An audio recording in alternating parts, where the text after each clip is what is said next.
Olá, salve, salve pessoal, sejam bem-vindos para mais uma aula aqui no nosso canal Geografia que Posso Tocar.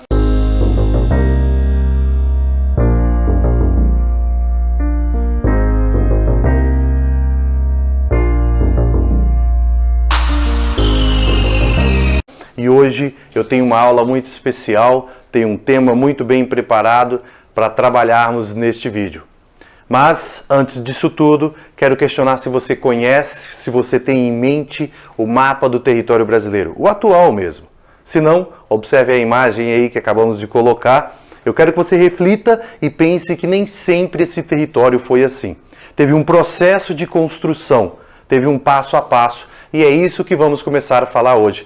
Vamos falar sobre a formação territorial brasileira. Lá no início, na expansão marítima europeia, que é o tema dessa aula de hoje.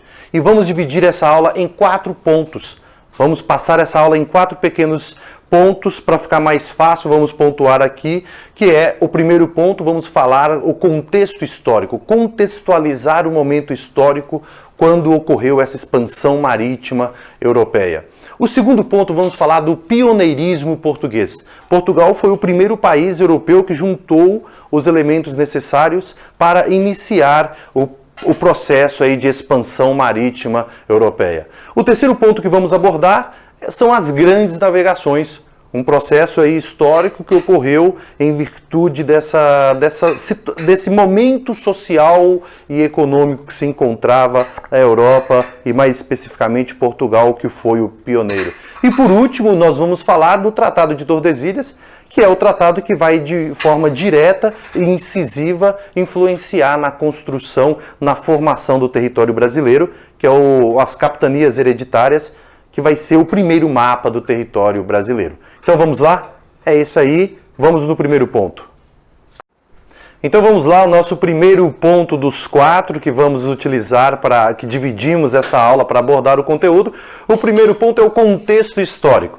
Não, pode ficar calmo, não vamos falar de história. O professor de história é um outro, estamos falando de geografia, mas para chegarmos na questão territorial, que é bem geografia, precisamos nos apegar em alguns aspectos, em alguns detalhes da história. E para falar desse momento da formação do território brasileiro, é muito importante destacar alguns pontos, alguns acontecimentos, algumas condições as quais faziam parte da realidade europeia, do continente, da região europeia naquele exato momento. Então temos que destacar o final da Idade Média. O primeiro ponto de 11, quero destacar 11 pontos aqui dentro desse primeiro item. Então o primeiro ponto desses 11 é o fim da Idade Média, final do século XV, em média do século XV. Estava acontecendo o fim da Idade Média. A Idade Média durou aí do século V ao XV. 5 a 10 é a alta Idade Média. Século X ao XV é a baixa Idade Média. Século XV acaba a Idade Média. E aí a Idade Média deixa uma série de consequências, problemas para a região europeia. Uma delas que podemos destacar é a peste negra. Peste negra, peste bubônica, uma peste que chegou na Europa através do rato, nos porões dos navios. Então, o navio as navegações começam aí próximo ao final da Idade Média. Então, já no final da Idade Média, o comércio ali em volta da Europa, esses navios vão chegando com ratos e vai proliferando ratos na Europa. Isso gera uma grande crise agrícola, uma grande crise social, o que vai fazer o sistema feudal ruir ainda mais. Então chega o final da Idade Média, século XV, a Europa com diversos problemas econômicos e sociais, em um contexto ali bastante precário, com uma crise séria, e o sistema feudal, que vigorou durante toda a Idade Média, que era chamado o período obscurantismo, que era dominado ali pela Igreja Católica, os senhores feudais e a figura do rei ali, com menos poder, mas tinha poder, e tudo isso rui. Chega ao fim no final da Idade Média. Sistema feudal.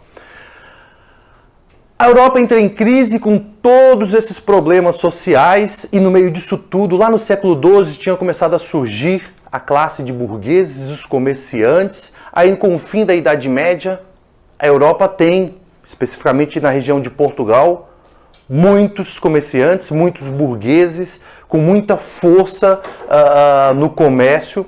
Nesse mesmo momento, ali logo no século XVI, começa a centralização monárquica, o absolutismo chega nessa região, centralizando o poder na figura do rei. Começa também o renascimento europeu, morre-se a Idade Média e nasce-se a Idade Moderna, aí no século XVI, contextualizando tudo aí para vocês de que período nós estamos falando.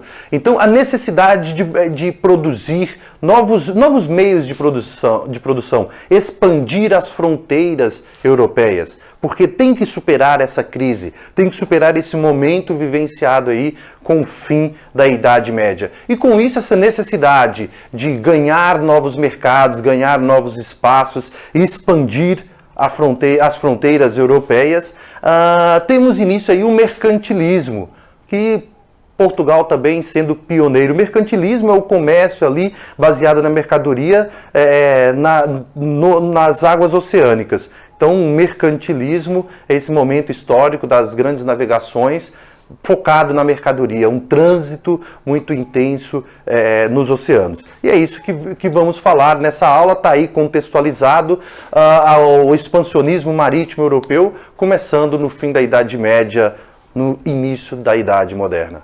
É isso aí, galera, vamos ao nosso segundo ponto. É isso aí, vamos lá no nosso segundo ponto de 4. Esse segundo ponto vamos dividir em 10 subitens, para melhor detalhar.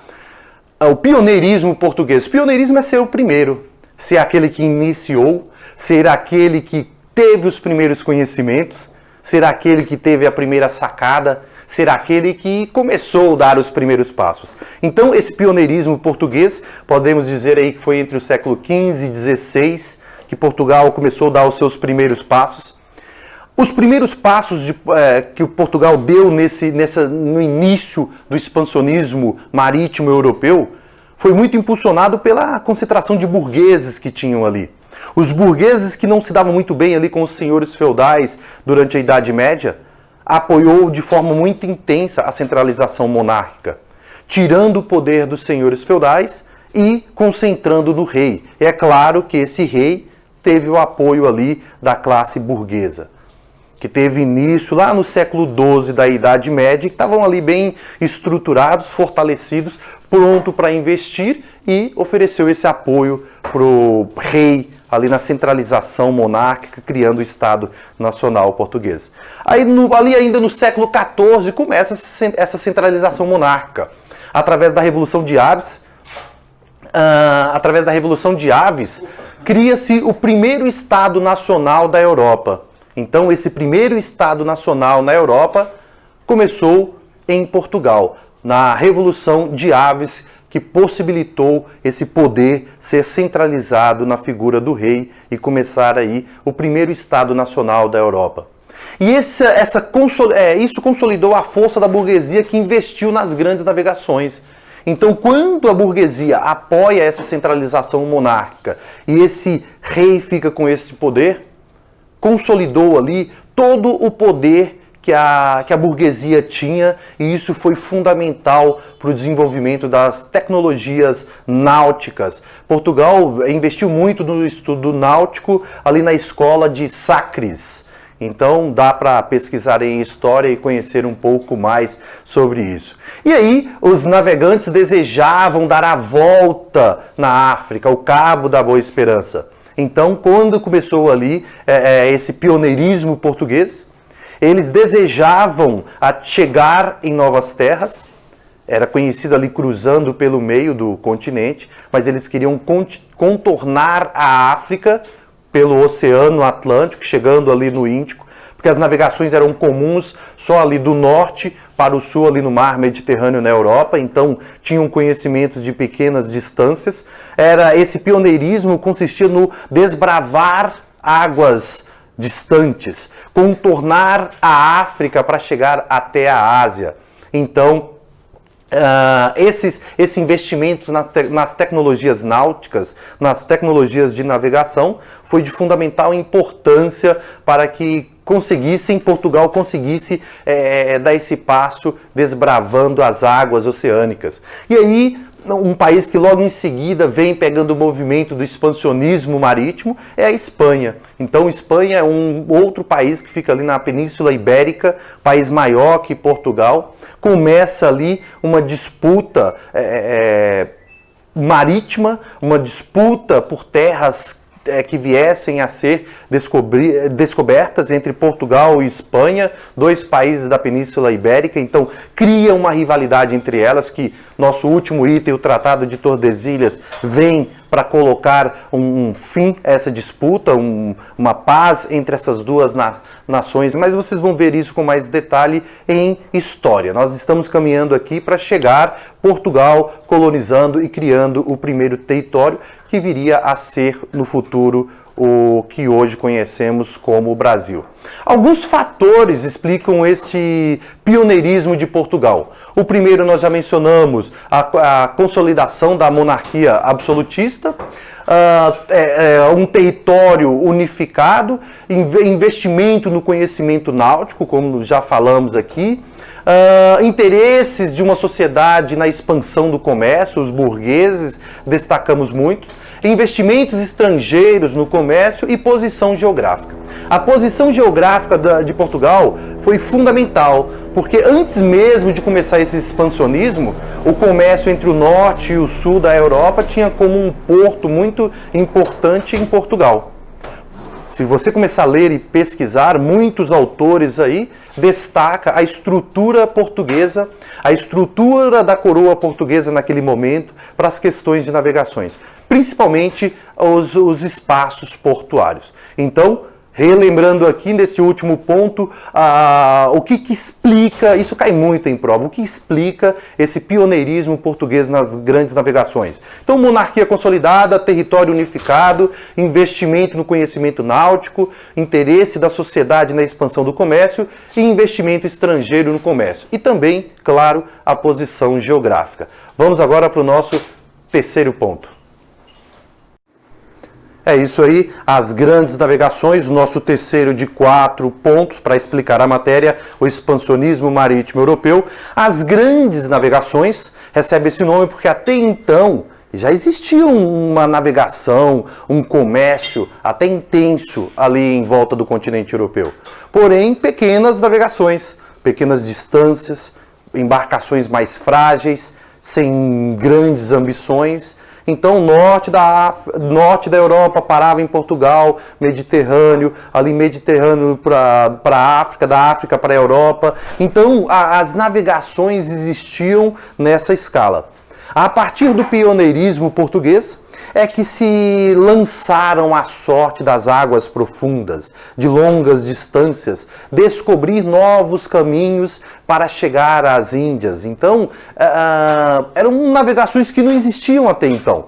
Então, a primeira coisa, vamos falar aí dessas grandes navegações, foi um processo de exploração de águas distantes, águas profundas. Essas grandes navegações, se você pega os livros de história, é claro que você já foi lá dar uma consultada em algum momento durante os seus estudos, e é comum ver barcos nas águas e monstros. Porque como o homem não conhecia, não tinha um conhecimento profundo sobre as águas, imaginavam os monstros mais tenebrosos ali. Então foi um processo de descoberta. E isso vai levar à chegada ao continente americano em 1492. E isso vocês vão ver tudo lá em história. Mudança da Idade Média para a Idade Moderna marca aí este período das grandes navegações, muitos conhecimentos chegando, uma troca cultural muito intensa. A Europa, com o renascimento cultural, começa a surgir muitos centros universitários. Então, destacando aí nesse período das grandes navegações, a chegada da Idade Moderna, a posição privilegiada de Portugal também, ali já pronto para o Oceano Atlântico, como já mencionamos anteriormente, com uma estrutura de navegação, destacando aqui também. Não dá também para falar das grandes navegações e falar da formação territorial brasileira sem destacar, antes de tudo, as principais conquistas que levaram Portugal a ser esse pioneiro. Então vamos destacar lá em 1415, logo no início do século XV, temos a conquista de Ceuta, no norte da África. Portugal ali centralizando a monarquia e já começando a conquistar novas áreas. Em 1418, a chegada à Ilha da Madeira. Uma posição estratégica de muita importância para Portugal. Logo em seguida, em 1427, tem a chegada de Portugal a Açores. Em 1434, travessia do Cabo do Bojador. Em 1488, travessia do Cabo da Boa Esperança. Em 1499, descobrimento de um novo caminho para a Índia, que é lá o contornando o cabo africano. E aí, em 1500, a chegada ao Brasil. Então, esses pontos em que falei, contextualiza aí, dá uma ideia do que foram as grandes navegações. Foi esse período aí, logo após o pioneirismo português. É isso aí, vamos para o nosso quarto e último ponto dessa aula sobre o expansionismo marítimo europeu. É isso aí, não adianta chorar, não adianta lamentar. Vamos concluir nossa aula e nós vamos concluir a aula sobre o expansionismo marítimo europeu falando sobre o Tratado de Tordesilhas. O Tratado de Tordesilhas tem uma influência direta na formulação do território brasileiro, pois os dois países ali que tinham uma certa disputa, os dois países da Península Ibérica, Portugal e Espanha, vocês vão ver tudo isso em história, e isso levou a um acordo assinado na cidade de Tordesilhas, em 7 de junho de 1494. Esse acordo foi assinado entre o rei de Portugal e a coroa de Castela. E era uma linha imaginária que passava 360 léguas a oeste da ilha de Cabo Verde, dando origem ao primeiro território brasileiro, as chamadas capitanias hereditárias. Então, a 360 léguas a oeste da ilha de Cabo Verde, foi passada essa linha imaginária.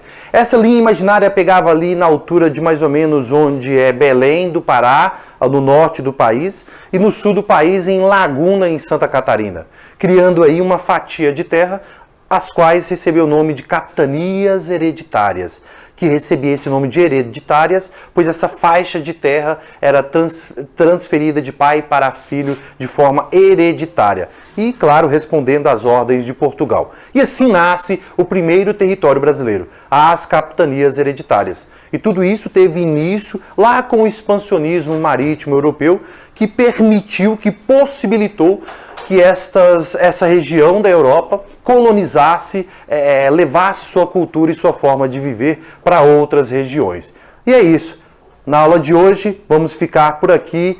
Formação do território brasileiro, a expansão marítima europeia. É isso. Grande abraço e até o próximo vídeo.